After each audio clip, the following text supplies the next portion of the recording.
Gladiator cold air intake, fatal mistake solution.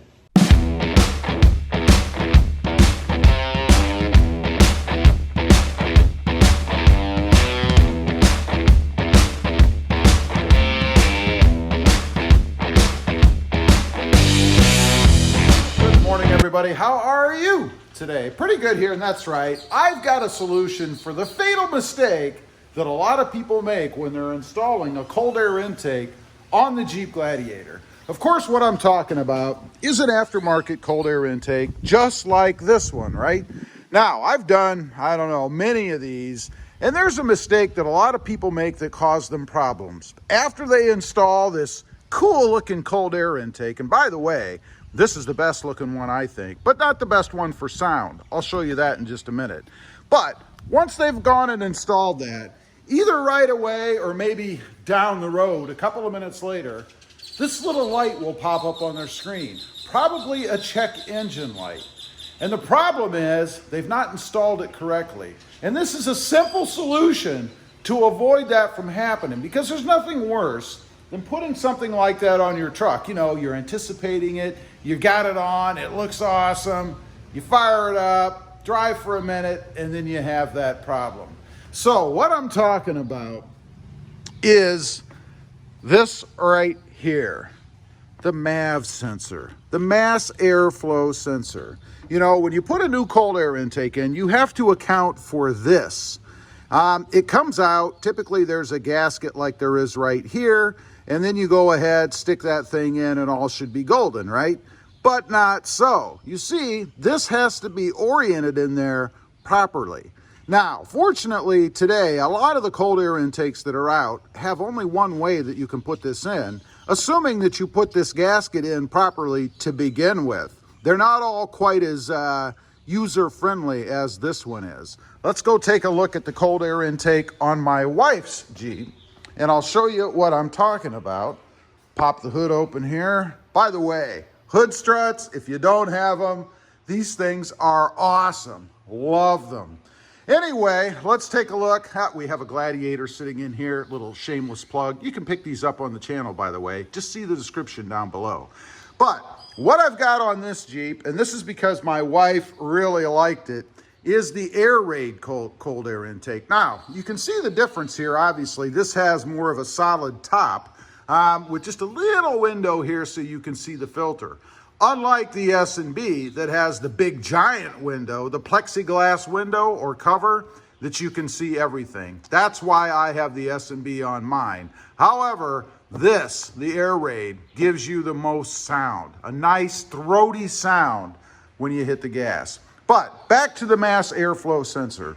If you look over here on hers, it just has a round rubber grommet that goes inside the hole where the MAV sensor sits. Now, that means you can orient this thing in there however you want. You can turn it this way, you can turn it that way. And if you've not seen one of these before, it's kind of like a blade, if you will. It kind of sits like this, up and down. You could orient it like this. Now, the problem with that is when air is sucked in, it's got to go over that MAV sensor, or MAF sensor, for emissions and controls and all that kind of stuff in the engine. Now, it's supposed to sit like this. That's so the air flows across it and it takes its readings and does what it's supposed to do, right? If you have it sitting like this, it's not hitting the sensor properly. And that's what will give you that dreaded error message. Now, one thing, and I gotta say, until recently, I didn't even pay any attention to it. Jeep conveniently has put a little indicator across the top here. You see this green dash. You see it on my wife's here. And then let's go over and take a look on the Gladiator, because it also has that green, coincidentally, green indicator across the top right there. That, no doubt, is so when they're installing the OEM intake, they get the MAV sensor situated in there properly. Obviously, that line needs to be on top, just like it is here. So, back to my wife's, and the tip, the solution, really twofold, I guess. One, pay attention when you're putting that nice new shiny cold air intake in, right? note how this is oriented and make sure that this line is up on top, just like it is here, when you put the cold air intake in. Now, if you don't have this line, obviously you should mark it, right? Now, the best way that I've found to mark it is just with one of these type of Sharpie markers, right? You'll notice one is silver, which is my preference, and then there are two other colors like a gold and a bronze. The reason I recommend these is because obviously if they were black and you marked, you may not be able to see that line, right? Whereas if you use the silver one in particular, it will be beaming when you go to put that sensor back in. That, I think, is one of the biggest problems people have when they change out their cold air intake. And I have seen a lot of comments from people that have done the cold air intake, put a new one on, and had problems with it.